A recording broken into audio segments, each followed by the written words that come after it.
इस कागज में देश के कुछ ऐसे लोगों के नाम हैं जो बहुत ही बड़े और नामचीन हैं, और यही लोग हमें हमारी मंजिल तक पहुंचाएंगे।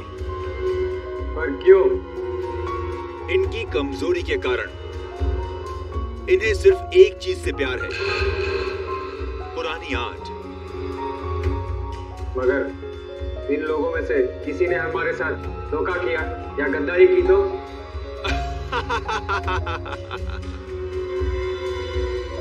तो हमारे वो साथी किस दिन काम आएंगे जो हमारे लिए जान भी दे सकते हैं।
थी, मगर ऐसे पेशेंट को अपने पास कोई दवाई वगैरह रखनी चाहिए। हाँ? ना तो हमें कोई दवाई मिली और ना ही उनके पास वो अस्थमा पंप था। नहीं, अस्थमा नहीं था उसे। दरअसल उसे कोई बीमारी ही नहीं थी। तो फिर उसे इंटरनल पॉइजनिंग हुआ था। उसकी बॉडी में जहरीला केमिकल मिला था और इसी वजह से उसकी मौत हुई थी। इंटरनल पॉइजनिंग, जहरीला केमिकल, कहीं खून का मामला तो नहीं? दया की इस हालत की जिम्मेदार वही लड़की है सर। पर सर, वो लड़की तो मर चुकी है।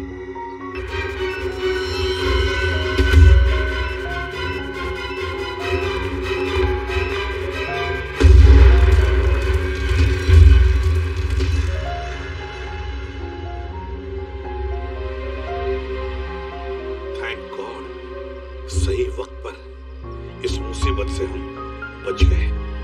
अब समझ में आ रहा सर, कोई भी इस लड़की को पहचानने के लिए सामने क्यों नहीं आ रहा था। ये लड़की कोई मामूली लड़की नहीं है सर, एक मानव बॉम्ब थी। इसका न जाने क्या मिशन था। दया, जिसने भी ये मानव बॉम्ब बनाया उसका मिशन पूरा नहीं हुआ है। हमने नाकाम कर दिया उसे उसके मिशन में, लेकिन ये फिर से बॉम्ब बनवाएगा, दूसरा बॉम्ब बनवाएगा। सर, ये मिशन है कौन? इसका तभी पता चलेगा जब हमें ये पता चलेगा कि ये लड़की कौन सी है। हाँ सचिन, बताओ। अच्छा, लेकिन ठीक से पता किया तुमने?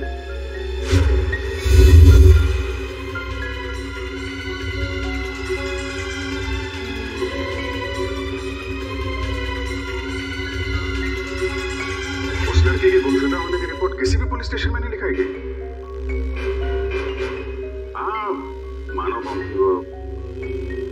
देखो सचिन, ऐसे कोई सामने आएगा नहीं। उसकी फोटो सारे अखबार, इंटरनेट, न्यूज चैनल सब जगह भिजवा दो, कोई तो पहचानेगा।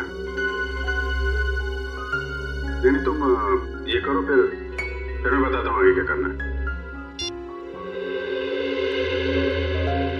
क्या भाई, आइस टी पीनी थी क्या? है? गरम चाय को बर्फ जैसा ठंडा कर रहे हो यार, पहले बता देते। अब कुछ सोच रहा था। है? क्या सोच रहा? मुझे लगता है कि वो लड़की मुझसे कुछ कहना चाहती थी। कहना चाहती थी? क्या कहना चाहती थी? पता नहीं यार, वो बार बार अपने बैग की तरफ इशारा कर रही थी। मुझे लगा कि शायद बैग में उसकी दवाइयां होंगी यार, लेकिन वो बीमार कहाँ थी? उसकी मौत तो बॉम्ब के जहर से हुई है ना। वही तो, अगर उसके बैग में उसकी दवाइयां नहीं थी तो फिर वो बार बार बैग की तरफ इशारा क्यों कर रही थी? हो सकता है बैग में उसके गैंग के बारे में कोई इंफॉर्मेशन हो। वो बैग है ना तुम्हारे पास? हाँ, गाड़ी में, चलो लेके आते।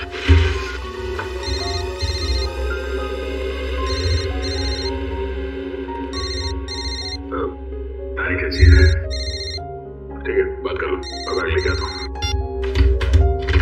हेलो, हाँ तारिका जी।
हाँ, क्या मतलब है?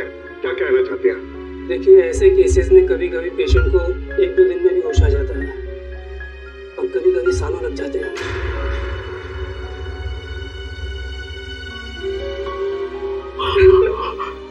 ऐसा नहीं हो सकता, ऐसा नहीं हो सकता सर।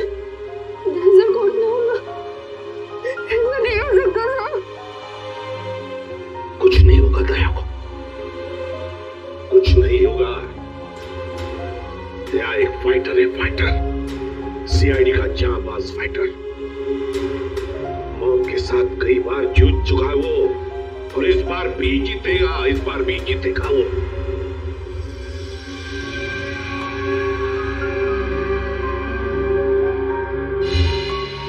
हमारा अंदाजा सही निकला सर। दया की कार में जिस बॉम्ब का इस्तेमाल किया गया था वो ऑक्सीडाइजिंग सॉल्ट से बना था। काफी हल्का बॉम्ब था।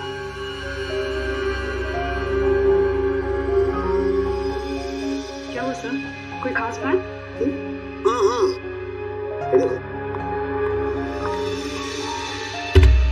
जानते हो तारिका ये क्या है? ये एक लकड़ी का टुकड़ा है, और ये लकड़ी का टुकड़ा बहुत ही अच्छी क्वालिटी का है।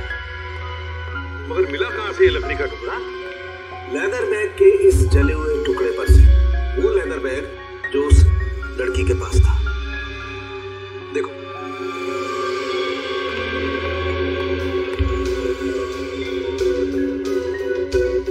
ये आप साड़ू के काफी पॉलिश लगता है ये लकड़ी का टुकड़ा है। हाँ बॉस, और ऐसी पॉलिश किसी अच्छी वार्निश से ही आ सकती है। वार्निश से? अच्छा, और बॉम्ब के बारे में और क्या पता चला? सो वो ठीक वैसा ही बॉम्ब था जैसे कि उस लड़की के शरीर में मिला था। लो इंटेंसिटी का ऑक्सीडाइजिंग सॉल्ट से बना। Oxidising salts. लगता है ये मुजरिम इस तरह के बॉम्ब्स बनाने में एक्सपर्ट है। सर, एक बार वो मुजरिम हमारे हाथ लग जाए तो जो उसने दया सर के साथ किया है, मैं उसका पूरा हिसाब लूंगा सर।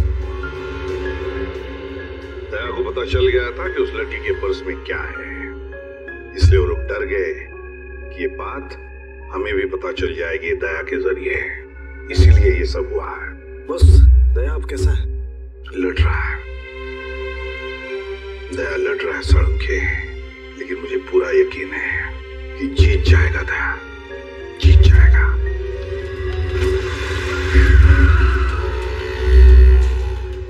डीसीपी सर के ऑफिस के लिए यही रास्ता जाता है। वो लड़की भी इसी तरफ से आई थी। चल के पूछते हैं, शायद किसी ने देखा हो। भाई साहब, आपने इस लड़की को यहाँ देखा? नहीं, मैंने तो नहीं देखा। भाई साहब, आपने इस लड़की को कहीं देखा?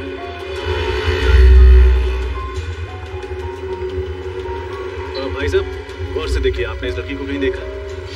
मगर ये तो जी, इसकी मौत हो चुकी है। मगर कैसे? उसे तो भली चंगी थी। उस दिन किस दिन की बात कर रहे हैं? बुधवार की? हाँ साहब, बुधवार की बात कर रहा हूँ। एक आदमी का बड़ा सा बैग था, भूरे रंग का, काफी हड़बड़ी में थी। एक आदमी से टक्कर होते होते बची और उस पर बरस पड़ी। इसके साथ कोई और भी था? नहीं साहब, बिल्कुल अकेली थी। लाजवाब रेस्टोरेंट से बाहर निकल रही थी। लाजवाब रेस्टोरेंट कहाँ पे है? वो साहब, वो रहा लाजवाब रेस्टोरेंट। रेस्टोरेंट में स्विमिंग पूल पहली बार देख रहा हूँ। हाँ सर, आइए। कहाँ बैठना पसंद करेंगे सर आप? जिस काम के लिए हम आए हैं वो खड़े रहकर भी हो सकता है। मैं कुछ समझा नहीं सर। सीआईडी? जी, इस फोटो को गौर से देखिए। बुधवार को दोपहर 3 बजे के करीब ये लड़की आपके रेस्टोरेंट में आई थी? हाँ सर, आई तो थी, पर ये तो... जी हाँ, ये मर चुकी है। ओह माय गॉड, और आप लोग इसके खूनी को ढूंढते ढूंढते यहाँ तक आ पहुँचे? खूनी तक पहुँचने के लिए कब कहाँ सुराग मिल जाए ये कोई नहीं बता सकता। अरे अनुराग। जी सर। जरा इधर आना। सर, उस दिन टेबल नंबर 2 पे इसी की ड्यूटी थी सर। क्या हो सर? ये लोग सीआईडी से हैं और इनके सवालों का सही सही जवाब देना। इस लड़की की मौत हो गई है। मौत? जी हाँ, मौत। इस लड़की के बारे में कुछ जानते हैं आप? हाँ साहब, ये लड़की बुधवार को यहाँ आई थी और काफी घबराई हुई थी सब। अकेली आई थी? हाँ साहब, पहले तो अकेली आई थी, बाद में एक आदमी से मिलने के लिए आया था। अच्छा, एक आदमी आया था मिलने से? हाँ साहब, सूट बूट टाई और हैट पहना हुआ था। दोनों ने आपस में क्या बात की, कुछ सुना तूने? नहीं साहब, पर उस आदमी के हाव भाव से ऐसा लग रहा था जैसे कि उस लड़की को डांट रहा हो। डांट रहा? हाँ साहब, और उस आदमी ने एक घड़ी भी दी मैडम को हाथ में पहनने वाली, और शायद वो समझा रहे थे कि घड़ी चलती कैसे। जरूर वो घड़ी उस बॉम्ब का डेटोनेटर होगी। किस बॉम्ब की बात कर रहे हैं सर आप? कोई नहीं। उस आदमी का चेहरा याद है तुम्हें? नहीं साहब, वो आदमी के नजदीक मैं जब भी जा रहा था वो हेड से अपना चेहरा छुपा ले रहा था। इस रेस्टोरेंट में सीसीटीवी कैमरा तो होगा ही ना? नहीं सर। कमाल है, रेस्टोरेंट में स्विमिंग पूल है, सीसीटीवी कैमरा नहीं। अच्छा, उन्होंने पेमेंट कैसे की थी? कार्ड से? कैश किया था सर। क्या कहा तुमने? टेबल नंबर 2 पे बैठे थे? हाँ सर, वहाँ है टेबल नंबर 2। शायद इस टेबल और इन कुर्सियों पर अभी भी उन लोगों की उंगलियों के निशान हो। एक काम करते हैं, ये फर्नीचर डॉक्टर सालुंके के पास भिजवा देते हैं।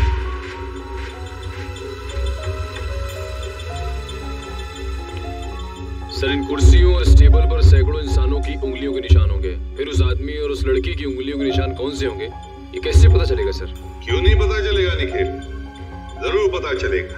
तो बॉम्ब बनाने वाला आतंकवादी है, उसके उंगलियों के निशान तो हमारे क्रिमिनल डाटाबेस में होंगे, अभी पता चल जाएगा।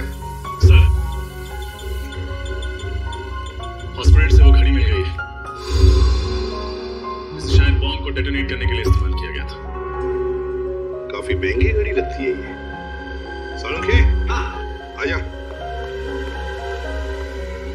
देख इस घड़ी को।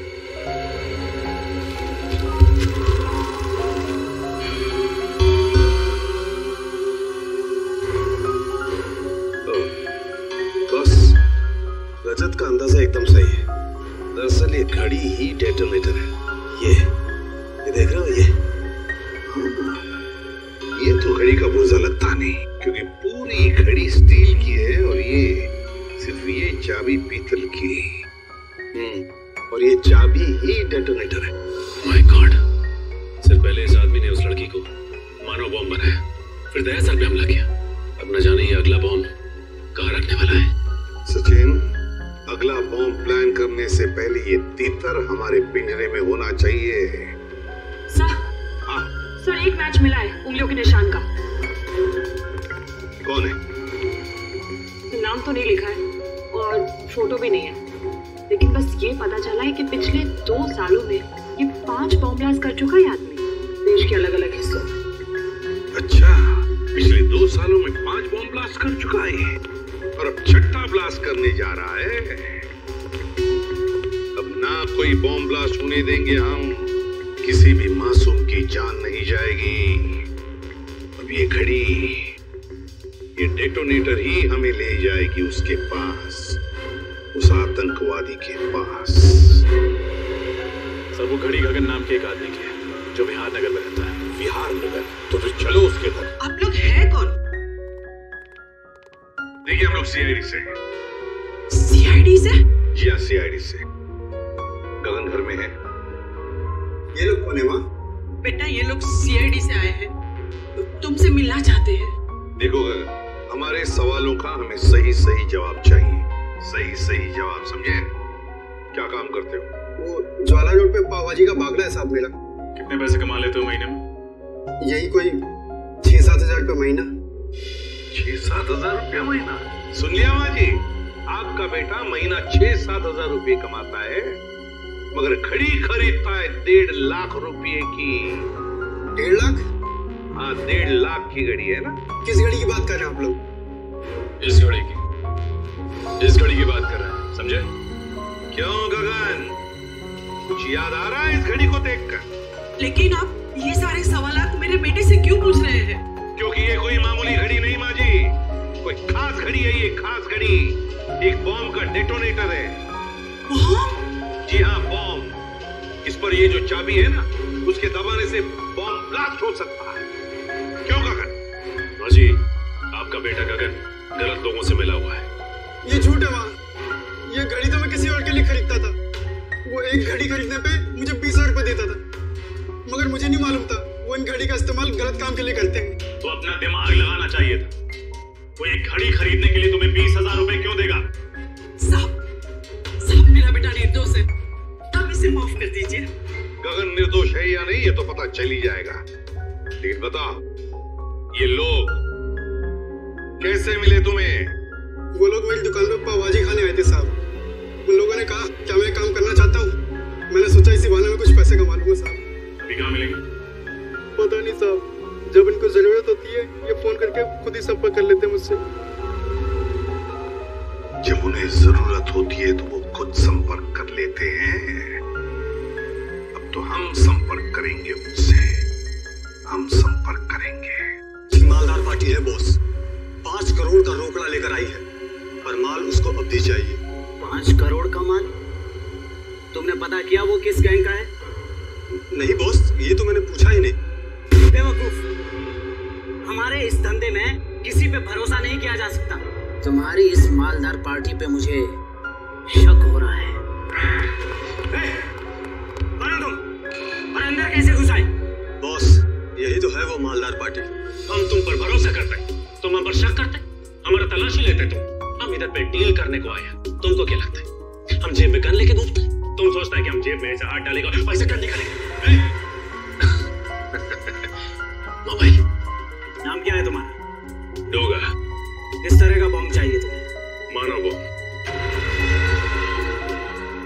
तुम गलत जगह आए हो। जी नहीं, बिल्कुल सही जगह आया हूं मैं।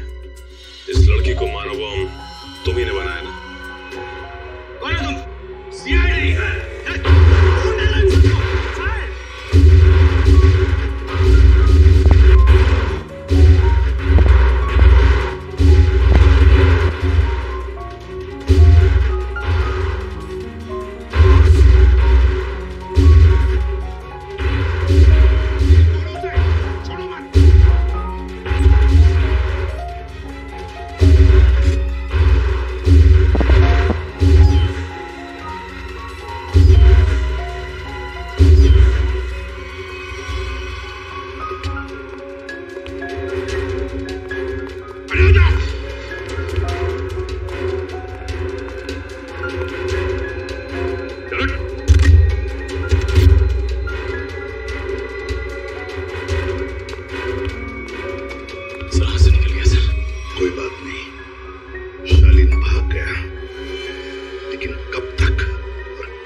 ये क्या क्या तुम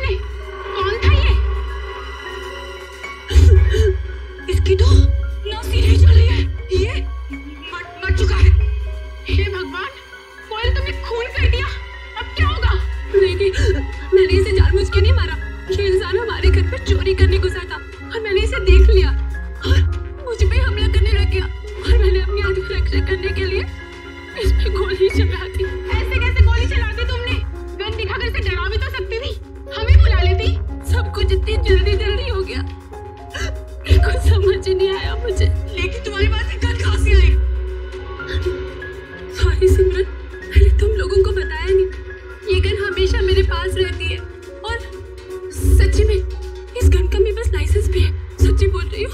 अब करना क्या है? करना क्या है? सीआईडी को बुलाते हैं और सब सच सच बता देते हैं। हाँ, नहीं सिमरन, तुम ऐसा मत करो प्लीज।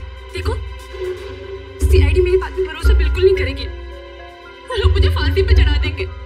कोयल ठीक कह रही है, सीआईडी तो क्या, सुकेतु और बाकी कई लोगों को भी इसकी बात पर भरोसा नहीं होगा और बेवजह इसकी जिंदगी खराब हो जाएगी। और वैसे भी ये आदमी कोई नेक इंसान तो था नहीं, चोर उचक्कर ही था। एक काम करते हैं, इस लाश और इस राज को किसी ऐसी जगह दफना देते हैं जहाँ से फिर कोई ढूंढ ना पाए। एक खून पर पर्दा डाला तुम दोनों ने। लगता है चोर यहीं से है। सर, क्या निकल? सर, इस दरवाजे के इस साइड का कांच जानबूझ के तोड़ा गया सर। ये देखिए।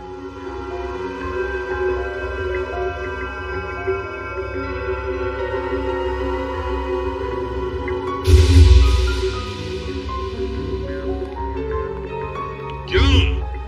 दरवाजे का कांच टूटा हुआ है और दरवाजे के वहां खून पड़ा है। भूल गए साफ करने के लिए? बाकी जैसे सब कुछ साफ किया है? क्यों? चुपचाप बताओ, कहां पे छुपा के रखी है उस चोर की लाश? बताओ जल्दी। सर, पास की जमीन में ही गाड़ के रखी है। बताए तुम लोगों ने कितना बड़ा जुर्म किया? क्या सजा होगी तुम लोगों को? चलो दिखाओ हमें, कहां पे गाड़ी है लाश?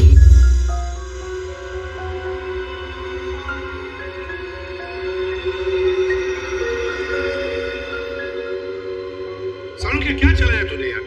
कब से हम पूछ रहे हैं कि क्या पता चला यार? तू बताने को तैयार ही नहीं है कि कुछ पता चला क्या नहीं।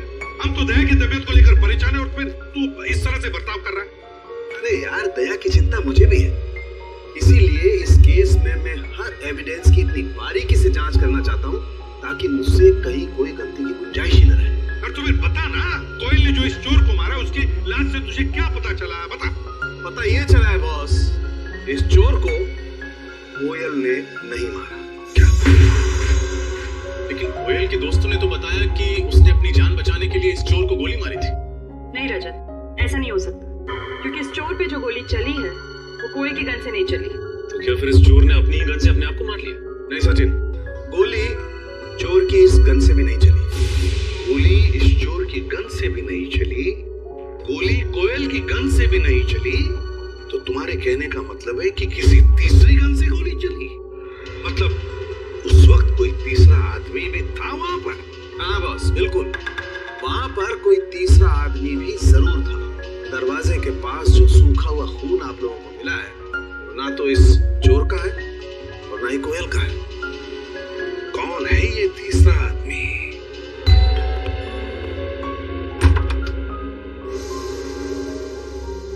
आप लोग सीआईडी से हैं ना? और आप मिस्टर तरन हैं, इस घर के मालिक? जी। देखा, मैंने कहा था ना। आपकी फ्लाइट कैसे रही? कोई तकलीफ तो नहीं हुई? जी नहीं सर, फ्लाइट में कोई तकलीफ नहीं हुई। और यहाँ अगर जो कुछ भी सुना उसे सुनकर तकलीफ बहुत हुई। सुकेतु को किराएदार रखने से पहले सावधानी बरतनी चाहिए थी, पर उसने ऐसा नहीं किया। सर, मैं तो ये सोच चुका हूँ कि अब इस घर में कभी कोई किराएदार रखूंगा ही नहीं, और ये लोग भी आज ही इस घर को खाली कर रहे हैं। नहीं, अब तो इस घर से कोई बाहर नहीं जा सकता जब तक हमारा इन्वेस्टिगेशन पूरा नहीं होता। अब सबको हमारे साथ फोरेंसिक लैब आना पड़ेगा खून देने के लिए। खून देना होगा? लेकिन हमारा खून लेने से क्या होगा? आपके खून से पता चलेगा कि उस दरवाजे के वहां जो हमें खून मिला है वो किसका है, क्योंकि वो खून ना तो कोयल का है ना उस चोर का। लेकिन ये कैसे हो सकता है? ऐसा ही हुआ है, वो खून किसी और आदमी का है। इस केस में कोई तीसरा आदमी भी शामिल है। मतलब कोयल ने सिमरन और मोना को झूठी कहानी सुनाई थी? कोयल ने झूठ कहा या फिर सिमरन या मोना ने, ये तो पता चल ही जाएगा डीएनए टेस्ट के बाद। तब तक हम देखते हैं वो खून किसका है।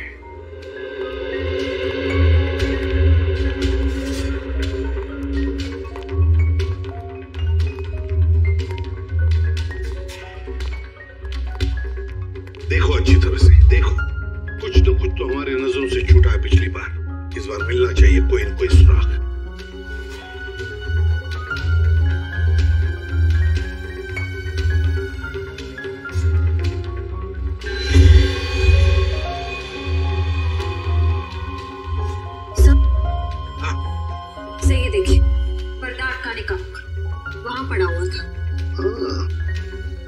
भी लगाया इस बार। ये देखो, ये बुक यहाँ पर था।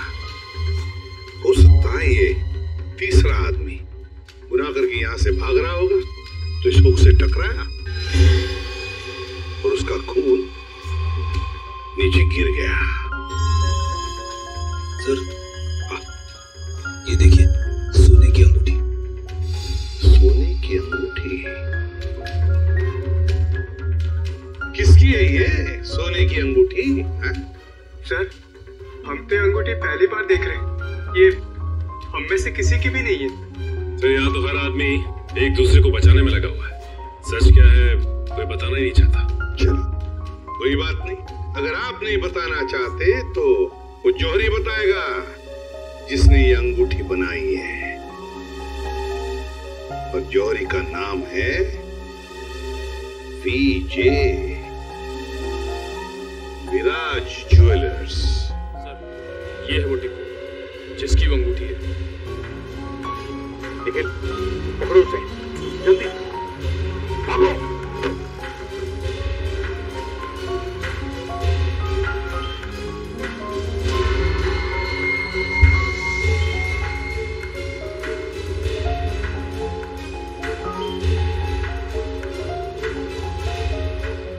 बस बैठ, चलो जल्दी निकलो।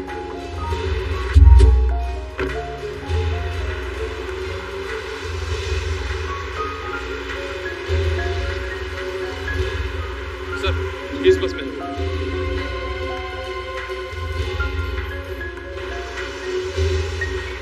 बहुत बड़ी मुसीबत में फंस चुका हूं। सीआईडी वाले मुझ तक पहुंच चुके हैं।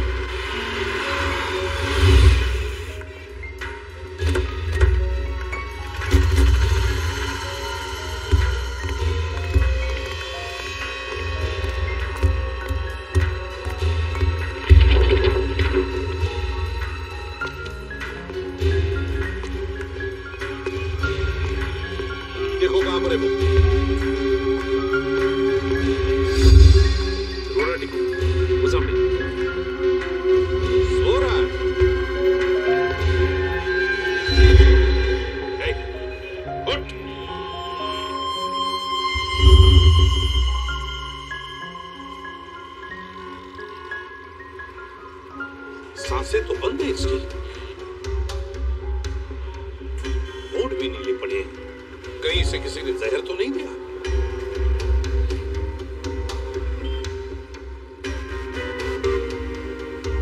ये देखो,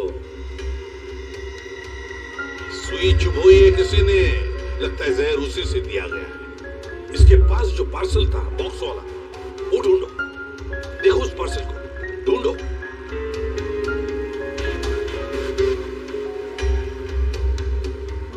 पार्सल तो कहीं नहीं, लगता है वही आदमी लेके फरार हो गया। देखिए, हम लोग सीआईडी से हैं। इस आदमी की मौत हुई है, शायद इसका खून हुआ है। हम जानना चाहते हैं कि इसके इस बगल वाली सीट पर कौन बैठा था। कोई बता सकता है? कोई जानता है?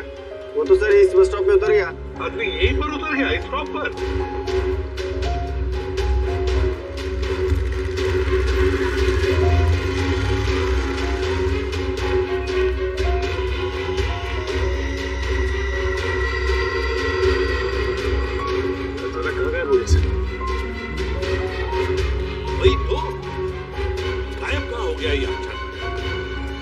ऐसी क्या कीमती चीज है उस लकड़ी के बॉक्स में जिसकी वजह से एक के बाद एक खून होते जा रहे हैं?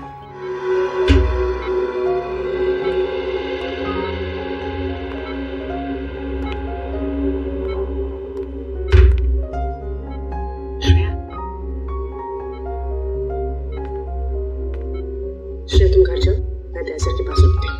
नहीं पूर्वी, मैं यहीं रहूंगी। श्रेया, एसीपी सर का ऑर्डर है, तुम जाओ। और तुमने कुछ खाया? हाँ, मैंने खा लिया।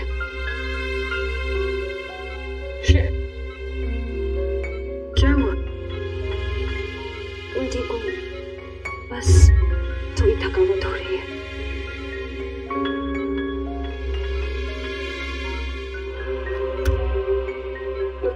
पानी पियो। मैं पानी नहीं पी सकती। नहीं पी सकती मतलब? पूर्वी, मैंने तुमसे झूठ कहा कि मैंने खाना खा लिया है। मेरा व्रत है। व्रत? दया सर जल्दी ठीक हो जाए इसीलिए? सिर्फ दया सर के लिए नहीं, हमारी पूरी टीम के लिए। पूरी टीम के लिए? अगर एसीपी सर को पता चलेगा ना तो वो बहुत नाराज होंगे। पूर्वी प्लीज एसीपी सर से कुछ मत कहना। तुम बाहर आओ। चलो पूर्वी चलो।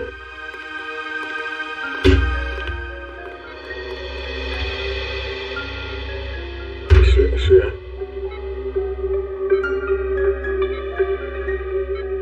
श्रेया, ये लड़की श्रेया मेरे लिए सब क्यों कर रही हो? ऐसे कहूँ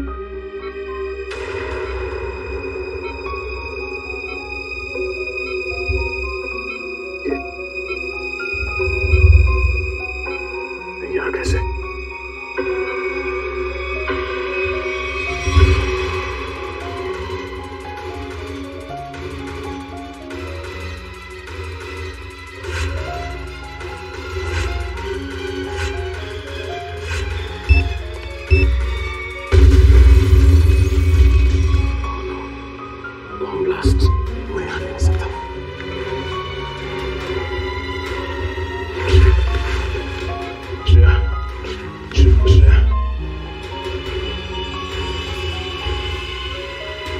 श्रेया